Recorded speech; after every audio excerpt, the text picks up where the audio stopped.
NRC এখন বলছে করতে হবে। এগুলো একটা ছলনা। পশ্চিমবঙ্গে এনআরসি শুরু হয়ে গেলে আপনার কি করণীয়, আপনার পরিবারে যাতে কোনো সদস্য যাতে বাদ না যায় তার জন্য আপনি কি করতে পারবেন? মনে রাখবেন, আপনার ছেলে বা সন্তান যদি এনআরসিতে পাশ হয়ে যায় তাহলে আপনাকে অর্থাৎ তার পিতামাতাকে কিন্তু এনআরসির জন্য প্রমাণ দিতে হবে। এটা কিন্তু স্পষ্ট আইনে বলা রয়েছে। সেটা কিন্তু আপনাদেরকে আমি আগের ভিডিওতেও বলেছিলাম। ইতিমধ্যেই এক র্যালিতে এসে কেন্দ্রীয় মন্ত্রী অমিত শাহ তিনি বলেছেন যে সিএএ ক্যা, সেটা পশ্চিমবঙ্গে হবে, কেউ আটকাতে পারবে না। কি বলেছে? As announced by the union mister Amit Shah on 1 October, এটা কিন্তু তারও আগে কিন্তু, ঠিক আছে, এই ডিসেম্বর মাসে বলেছেন, তারও আগে কিন্তু এটা বলছে। In a rally in state Kolkata সে বলেছে, he clarified the situation about the national register of citizenship and announced to all the people presented in the rally that no Hindu, Sikh, Jain or Buddhist will be thrown out of the country. অর্থাৎ এখানে তিনি আবার বলছেন যে কোনো হিন্দু মুসলিম বা মুসলিম তো নয়, কোনো হিন্দু, শিখ, জৈন, বুদ্ধিস্ট কাউকে দেশ থেকে বিতাড়িত বা বের করে দেওয়া হবে না। Even after they fails to produce proper documents to prove, এখানে তো স্পষ্ট লেখা আছে বন্ধুরা, কি হচ্ছে, even they after they fails to produce proper documents to prove their citizenship, সে যদি ভারতের নাগরিকত্ব প্রমাণ করতে ব্যর্থ হয়ে যায় সেক্ষেত্রেও কিন্তু তাদেরকে কিন্তু ভারত থেকে বের করে দেওয়া হবে না, তাদের ক্ষেত্রে কোনো ব্যবস্থা নেওয়া হবে না, আইনি কোনো ব্যবস্থা নেওয়া হবে না, তাদেরকে ভারতেই রাখা হবে।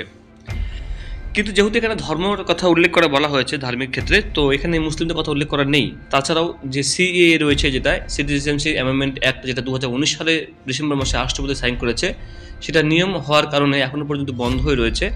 তো 4 বছর হওয়ার পরে এখনো সেটা আইন মানে যে নিয়মটা কি নিয়মে কত বছর ধরে থাকলে, কোন সাল থেকে থাকলে, সেই নিয়মটা কার্যকর না হওয়ার কারণে কিন্তু পশ্চিমবঙ্গে এখনো পর্যন্ত কিন্তু সেটা লাগু হয়নি।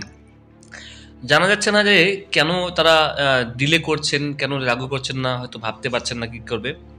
তবে এটা হয়ে থাকলে অনেক হিন্দু কিন্তু ভারত থেকে বের হয়, কারণ অনেক হিন্দুরা বাংলাদেশ থেকে এসে পশ্চিমবঙ্গে জায়গা জমি বাড়ি, তাদের বিয়ে করে সন্তান হয়েছে, তারা স্কুলে পড়ছে, অ্যাডমিট কার্ড বার্থ সার্টিফিকেট প্রত্যেকে করেছে। তাহলে যারা ভারতে যারা জন্মগ্রহণ করছে, যাদের সন্তানরা, তাদের বার্থ সার্টিফিকেট আছে, বাবা মায়ের তো নেই। তো একটা আইনে 2004 সালের যে আইনে বলা হয়েছিল, যেটা সংশোধনী আইন, সেখানে বলা হয়েছে যে ছেলে মেয়ে সবার যদি থাকে সে তো বাঁচলো এনআরসি থাকে, কিন্তু পিতা মাতাকে কিন্তু ভারতীয় নাগরিক প্রমাণ দিতে হবে, তাই না? ছেলে মেয়েকে কিন্তু ভারতীয় নাগরিকত্ব প্রমাণ দিতে হবে, পিতা মাতাকেও দিতে হবে, সবাইকে দিতে হবে। এবার এখানে দেখুন একটা বিষয় আপনাকে বলে দিই বন্ধুরা, যে হিন্দুকে যেভাবে সিকিউরিটি দেওয়া হচ্ছে তাতে মুসলিমদের অন্যায়টা কোথায় সেটা বলা যাচ্ছে না। তবে প্রচুর হিন্দু বাংলাদেশ থেকে এসে ভারতে কিন্তু, যেটা বললাম, জায়গা জমি বাড়ি করে, সম্পত্তি, পড়াশোনা থেকে শুরু করে চাকরি বাকরি, Aadhaar card, voter card, ration card, সব কিছু তারা কিন্তু হাতিয়ে নিয়েছে। তো এর জন্য কিন্তু ভারতে যে জনঘনত্ব, জনসংখ্যা বৃদ্ধি অকারণে যাতে না বৃদ্ধি হয়, ভারতের অন্যের যারা আসল যারা ভারতীয় যারা, তাদের যে অধিকার সেটা না ছিনিয়ে নেয়, তার জন্য কিন্তু এই এনআরসিটা মূল উদ্দেশ্য। সেক্ষেত্রে যদি বাংলাদেশের যে অনুপ্রবেশকারী তাদেরকে যদি শরণাপন্ন দেওয়া হয়, নাগরিকত্ব দেওয়া হয়, সেক্ষেত্রে এনআরসি কোনো মানে হয় না। তাহলে এনআরসিটা কাদের জন্য? মুসলিমদের জন্য? এটা কিন্তু ঠিক না। এখানে যখন যেটা লেখা রয়েছে তাতে সেটা আমি আপনাকে পড়ে বলছি, যেটা no Hindu, Sikh, Jain or Buddhist will be thrown out of the country, কাউকে দেশ থেকে বের করে দেওয়া হবে না। Even after they fails to produce proper documents to prove their citizenship, যদিও তারা ভারতের নাগরিকত্ব প্রমাণ করতে ব্যর্থ হয় বা না করতে পারে প্রমাণ, তারা ভারতের নাগরিক, ডকুমেন্টস নেই, কাগজপত্র নেই, তবুও তাদের কোনো সমস্যা হবে না।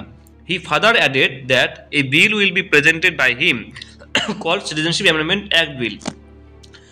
অর্থাৎ এই বিলটা কিন্তু পাস হয়ে গেছে, 4 বছর কিন্তু হয়ে গেল, সেটা কিন্তু এখনো লাগু হয়নি, ঠিক আছে।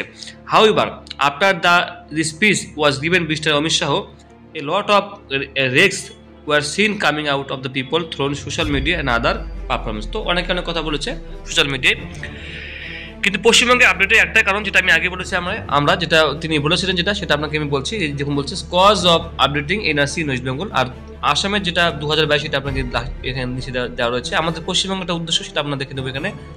দে are eating up grains which are meant for the poor people and thus they are giving name of termites. Mr. Amit Shah was very cruel towards the illegal citizens availing in our country. অর্থাৎ illegal, অভারতীয়, অবৈধভাবে যারা বাস করছেন তাদেরকে বের করে দেওয়া। Birth certificate হচ্ছে একটা মোক্ষম অস্ত্র, যেটা আপনার প্রত্যেকের থাকা উচিত। যাদের কাছে নেই তারা বার্থ সার্টিফিকেটটা অবশ্যই আবেদন করবেন অনলাইনে। জন্ম মৃত্যু তথ্য .gov.in সাইটে গিয়ে আপনারা পেয়ে যাবেন, যেটা আপনাকে আমি স্ক্রিনে দেখাচ্ছি। সেখান থেকে অবশ্যই আপনার বার্থ সার্টিফিকেট আবেদন করবেন। বার্থ সার্টিফিকেট থাকলে আপনার কোনো চিন্তা নেই। আর যদি কাছে বার্থ সার্টিফিকেট না থাকে, তাছাড়াও বিভিন্ন ডকুমেন্টস আছে যেগুলো আপনাকে আমি বলবো একটা একটা করে পার্ট করে। কোন ডকুমেন্টস থাকলে আপনাকে কেউ হাত দিতে পারবে না সেটা কিন্তু আপনাকে আমি পরবর্তী ভিডিওতে বলবো। সঙ্গে থাকুন বন্ধুরা, লাইক করে দিবেন, সাবস্ক্রাইব বসে থাকবেন। অসংখ্য ধন্যবাদ।